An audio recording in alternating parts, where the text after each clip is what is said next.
결국 경찰의 벌미를 잡힌 한 남성이 있습니다. 저희가 준비한 부입니다. 이 남성은 담배를 피우고 이걸 꽁초를 무단으로 던졌다가 잡힌 한 남성이 있습니다. 이게 경찰의 불심 검문인데 영상을 한번 만나보겠습니다. 이게 며칠 전 부산의 한 거리에서 벌어진 일입니다.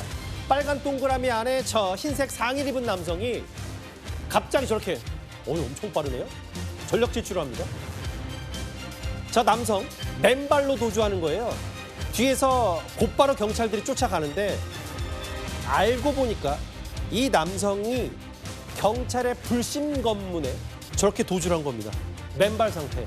홍정성 기자님, 물론 꽁초를 버리는 것도 무단 투기한 것도 큰 잘못이지만 아니 저렇게 도망갈 일이야라고 선뜻 생각하신 분도 있겠는데 저 사람 정체가 심상치 않았다면서요? 맞습니다. 사실 이제 이 부산의 해운대가 이제 워낙 사람이 많이 몰리는 곳이기도 하지만 또 9월 17일에 부산국제영화제 개막을 하기도 해요. 예. 요즘 이 경찰 기동대가 참 많은 이 성과를 올리고 있는데 이날도 이 부산 해운대구 군함로를 이렇게 도보 순찰을 하고 있었던 겁니다. 그런데 남성 3명이 이 담배를 피우다 꽁초를 그냥 길바닥에 무단 투기를 하는 거죠. 그래서 이제 불신 검문을 했는데 예. 그중에 한 명 지금 뛰는 이 남자 20대 남성인데 온몸에 문신을 하고 있었다 그래요. 그런데 불신 검문을 하자 저렇게 지금 보시는 것처럼 어떻게 저렇게 빨리 달릴까 싶을 정도로 빨리 달리고 그러나 경찰들도 이 포기하지 않고 아주 끈질기게 추적을 했는데 예. 한 200m 계속 달려갔다고 해요. 그러다가 이 남성이 한 건물로 들어가더라는 겁니다.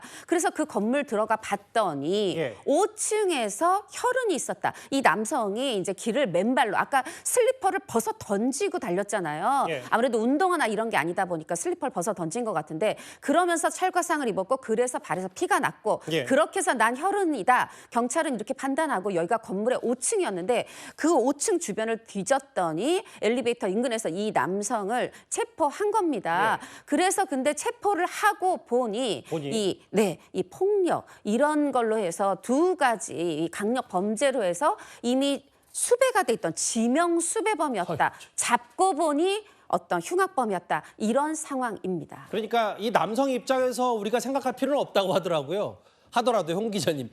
이 사람은 이제 강력 수배 범죄 2건 수배 대상이어서 몸조심하고 돌아다녀야 되는데 담배꽁초 무단으로 투기하다가 덜밀 잡혀서 본인 생각에는 얼마나 본인 스스로도 황당하고 어처구니가 없을 것 같아요? 그렇습니다. 사실 뭐 담배 무단 투기는 꽁초 무단 투기는 누구도 하면 안 되지만 이 지금 이제 누리꾼이라든가 여러분들 이제 글 올려주신 반응을 보면 이렇게 그러니까 강력 범죄를 이미 2건이나 저지른 상황이고 이런 정도면 이렇게 어이없게 무단 횡단을 하거나 담배 꽁초를 이렇게 투기를 하거나 이런 잘못을 하지 말아야 하는데 얼마나 경계심이 풀어져 있었으면 이 경찰들이 기동대들이 이렇게 도번 순찰을 하고 있는데 이렇게 어이없는 행동을 했느냐 이런 부분을 지적하고 있고 결국은 자업자득으로 그러게요. 저 여기 있습니다 하고 잡힌 상황이 됐습니다. 뛰어가는 속도를 보니까 본인의 전과가 이거 붙잡히면 큰일 난다라고 했던 속도인 것 같아요. 그런데 이렇게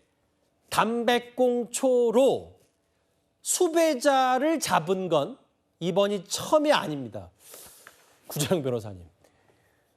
이 사례는 앞서 봤던 부산 해운대 사례보다 좀 더 확실히 눈에 띄는 게 뭐냐면 177억 원대 사기 수배자를 꽁쳐버리다 도망가다가 붙잡았더니 이런 어마어마한 사기 사건의 수배자였던 거예요. 그렇죠. 그러니까 177억 원대의 가상화폐 사기 사건이면 피해자가 어마어마하게 많은 거거든요. 예. 그러니까 아마 고소 고발이 굉장히 많이 들어와 있고 자기가 뭐 한 10년 정도 이상은 받을 수도 있다라는 생각이 드니까 바로 도망을 간 것인데 이게 재밌는 거를 이제 알려드리면 지명수배가 되면은 체포영장이 나온 상태거든요. 예. 근데 이때는 수사기관만 잡을 수 있습니다. 그래서 아까 담배꽁초를 버렸을 때 거동수상자로서 신분증 확인을 요구하거나 아니면 경범죄로서 과태료를 부과할 때 이제 신분증 요구를 할 수 있거든요. 예. 그때 이제 자기는 이제 도망을 가는데 그 도망간 순간부터는 준현행 범인이 됩니다. 이게 뭐냐면은 예. 범인으로 불려가지고 도망가는 사람, 혹은 누구냐고 묻는데 도망가는 사람. 그때부터는 이제 일반 시민도 다 같이 잡을 수 있거든요. 예. 그때부터는. 그래서 도망갈 때부터는 누구나 잡을 수 있는 준현행범인으로서 이 사건은 이제 피해갈 수가 없는 상황이 된 거죠. 그러니까 예. 과태료부터 시작해가지고 이제는 체포 구속까지 이어질 사안이 되었다. 지금 보통은 자기가 혐의를 피할 수 없고 중형이 나올 거라고 예상하는 경우에 수배를 피해가지고 도망가는 경우가 있는데 저러면 이제 양형에서도 굉장히 가중처벌될 겁니다. 예. 이 남성은 또 한술 더 떠서 경찰에 붙잡히고 난 다음에 돈 줄 테니까 봐달라고 했고 시간 끌다가 전화하는 척하고 현장에서 도망치다 하기로 했다. 글쎄요. 담배꽁초 무단 투기로 잡았는데 잡고 보니까 강력 사건의 수배자였다. 부산 해운대구 사례가 저희가 준비한 구이였습니다. 과거 사기 사건 수배자에까지 함께 만나봤고요.